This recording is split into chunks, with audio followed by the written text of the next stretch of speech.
हज़रत ज़ुल्करनैन का नाम सिकंदर है और इनको अलेक्जेंडर द ग्रेट के नाम से भी जाना जाता है। ये हज़रत ख़िज़र अलैहिस्सलाम के खालाजाद भाई हैं। हज़रत ख़िज़र अलैहिस्सलाम इनके वज़ीर और जंगलों में आलम बरदार रहे हैं। ये हज़रत साम बिन नूह अलैहिस्सलाम की औलाद में से हैं और ये एक बुढ़िया के इकलौते फ़र्जंद हैं। हज़रत इब्राहीम खलीलुल्लाह अलैहिस्सलाम के दस्ते हक परस्त पर इस्लाम कबूल करके मुद्दतों उनकी सोहबत में रहे और हज़रत इब्राहीम खलीलुल्लाह अलैहिस्सलाम ने इनको कुछ वसीयतें भी फरमाई थी।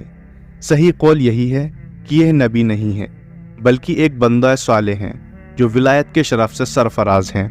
हुजूर सल्लल्लाहु तआला अलैहि वसल्लम ने फरमाया कि यह ज़ुल्करनैन के लक़ब से इसलिए मशहूर हो गए कि इन्होंने दुनिया के दो सींगों यानी दोनों किनारों का चक्कर लगाया था और बास का कौल है कि इनके दौर में लोगों के दो करन ख़त्म हो गए। 100 बरस का एक करन होता है और बास कहते हैं कि इनके दो गैसू थे इसलिए ज़ुल्करनैन कहलाते थे। और यह भी एक कौल है कि इनके ताज पर दो सींग बने हुए थे और बाज इसके कायल हैं कि खुद इनके सर पर दोनों तरफ उभार था जो सींग जैसा नजर आता था। और बाज़ों ने यह वजह बताई कि चूंकि इनके बाप और माँ नजीबुत तरफैन और शरीफ ज़ादे थे इसलिए लोग इनको ज़ुल्करनैन कहने लगे। अल्लाह ताला ने उनको तमाम रुए ज़मीन की बादशाही अता फरमाई थी। दुनिया में कुल 4 बादशाह ऐसे हुए हैं जिनको पूरी ज़मीन की पूरी बादशाही मिली। इनमें से 2 मोमिनीन थे और 2 काफिर। मोमिनीन तो हज़रत सुलेमान अलैहिस्सलाम और हज़रत ज़ुल्करनैन हैं और काफिर एक बख्ते नसर और दूसरा नमरूद है। और तमाम रुए ज़मीन के एक 5वें बादशाह इस उम्मत में होने वाले हैं जिनका इसमें गिरामी हज़रत इमाम महदी रज़ी अल्लाह तआला अन्हो है। कुरान मजीद में हज़रत ज़ुल्करनैन के 3 सफ़रों का हाल बयान हुआ है जो सूरह कहफ में है।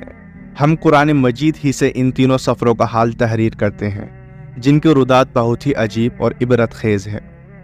पहला सफ़र, हज़रत ज़ुल्करनैन ने पुरानी किताबों में पढ़ा था कि साम बिन नूह अलैहिस्सलाम की औलाद में से एक शख्स आबे हयात के चश्मे से पानी पी लेगा तो उसको मौत न आएगी।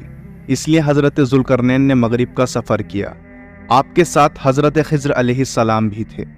वो तो आबे हयात के चश्मे पर पहुँच गए और उसका पानी भी पी लिया, मगर हज़रत ज़ुल्करनैन के मुक़द्दर में नहीं था, वो महरूम रह गए। इस सफ़र में आप जानिब मगरिब रवाना हुए तो जहाँ तक आबादी का नामो निशान है वो सब मंजिलें तय करके आप एक ऐसे मकाम पर पहुँचे कि उन्हें सूरज गुरूब के वक्त ऐसा नज़र आया कि वो एक सियाह चश्मे में डूब रहा है, जैसे कि समुद्री सफ़र करने वालों को आफताब समुद्र के काले पानी में डूबता नज़र आता है। वहाँ उनको एक ऐसी कौम मिली जो जानवरों की खाल पहने हुए थी। इसके सिवा कोई दूसरा लिबास उनके बदन पर नहीं था और दरियाई मुर्दा जानवरों के सिवा उनकी गिज़ा का कोई दूसरा सामान नहीं था। यह कौम नासिक कहलाती थी। हज़रत ज़ुल्करनैन ने देखा कि इनके लश्कर बेशुमार हैं और ये लोग बहुत ही ताकतवर और जंगजू हैं, तो हज़रत ज़ुल्करनैन ने इन लोगों के गिर्द अपनी फ़ौजों का घेरा डालकर इन लोगों को बेबस कर दिया। चुनाचे कुछ तो मुशर्रफ व ईमान हो गए और कुछ आपकी फ़ौजों के हाथों मकतूल हो गए। दूसरा सफ़र, फिर आपने मशरिक़ का सफ़र फरमाया, यहाँ तक कि जब सूरज तुलू होने की जगह पहुँचे तो यह देखा कि वहाँ एक ऐसी कौम है जिनके पास कोई इमारत और मकानात नहीं है। उन लोगों का ये हाल था कि सूरज तुलू होने के वक्त ये लोग ज़मीन की गारों में छुप जाते थे और सूरज ढल जाने के बाद गारों से निकलकर अपनी रोज़ी की तलाश में लग जाते थे। यह लोग कौम मनसक कहलाते थे। हज़रत ज़ुल्करनैन ने इन लोगों के मुकाबले में भी लश्कर आराई की और जो लोग ईमान लाए उनके साथ बेहतरीन सलूक किया और जो अपने कुफ्र पर अड़े रहे उनको तहे तैक कर दिया। तीसरा सफ़र, फिर आपने शिमाल की जानिब सफ़र फरमाया, यहाँ तक कि सदीन यानी 2 पहाड़ों के दरमियान में पहुँचे तो वहाँ की आबादी की अजीब व गरीब ज़बान थी। उन लोगों के साथ इशारों से बामुश्किल बातचीत की जा सकती थी। उन लोगों ने हज़रत ज़ुल्करनैन से याजूज माजूज के मज़ालिम की शिकायत की और आपकी मदद के तालिब हुए। ये याफस बिन नूह अलैहिस्सलाम की औलाद में से एक फसादी गिरोह है और इन लोगों की तादाद बहुत ही ज़्यादा है। ये लोग बला के जंगजू, खूखार और बिल्कुल ही वहशी और जंगली हैं जो बिल्कुल जानवरों की तरह रहते हैं। मौसम रबी में ये लोग अपने गारों से निकलकर तमाम खेतियाँ और सब्जियाँ खा जाते थे और खुश्क चीज़ों को लाद कर ले जाते थे। आदमियों और जंगली जानवरों यहाँ तक कि सांप, बिच्छू, गिरगिट और हर छोटे बड़े जानवर को खा जाते थे। حضرت ذوالقرنین سے لوگوں نے فریاد کی کہ آپ ہمیں یاجوج و ماجوج کے شر اور ان کی ایذا رسانیوں سے بچائیے، اور ان لوگوں نے ان کے عوض کچھ مال دینے کی بھی پیشکش کی۔ تو حضرت ذوالقرنین نے فرمایا کہ مجھے تمہارے مال کی ضرورت نہیں ہے، اللہ تعالیٰ نے مجھے سب کچھ دیا ہے، بس تم لوگ جسمانی محنت سے میری مدد کرو۔ چنانچہ آپ نے دونوں پہاڑوں کے درمیان بنیاد کھدوائی۔ جب پانی نکل آیا تو اس پر پگھلائے ہوئے تانبے کے غارے سے پتھر جمائے گئے اور لوہے کے تختے نیچے اوپر چن کر ان کے درمیان میں لکڑی اور کوئلہ بھروا دیا اور اس میں آگ لگوا دی۔ اس طرح یہ دیوار پہاڑ کی بلندی تک اونچی کر دی گئی اور دونوں پہاڑوں کے درمیان کوئی جگہ نہ چھوڑی گئی۔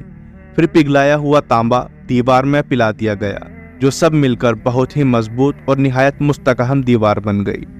حدیث شریف میں ہے کہ یاجوج و ماجوج روزانہ اس دیوار کو توڑتے ہیں، اور دن بھر جب محنت کرتے کرتے اس کو توڑنے کے قریب ہو جاتے ہیں تو ان میں سے کوئی کہتا ہے کہ اب چلو باقی کو کل توڑ ڈالیں گے۔ دوسرے دن جب وہ لوگ آتے ہیں تو خدا کے حکم سے وہ دیوار پہلے سے بھی زیادہ مضبوط ہو جاتی ہے۔ جب اس دیوار کے ٹوٹنے کا وقت آئے گا تو ان لوگوں میں سے کوئی کہے گا کہ اب چلو انشاء اللہ تعالیٰ کل اس دیوار کو توڑ ڈالیں گے۔ ان لوگوں کے انشاء اللہ تعالیٰ کہنے کی برکت اور اس کلمے کا یہ ثمرہ ہوگا کہ دوسرے دن دیوار ٹوٹ جائے گی۔ یہ قیامت قریب ہونے کا وقت ہوگا۔ دیوار ٹوٹنے کے بعد یاجوج و ماجوج نکل پڑیں گے اور زمین میں ہر طرف فتنہ و فساد اور قتل و غارت کریں گے، چشموں اور تالابوں کا پانی پی ڈالیں گے اور جانوروں اور درختوں کو کھا ڈالیں گے۔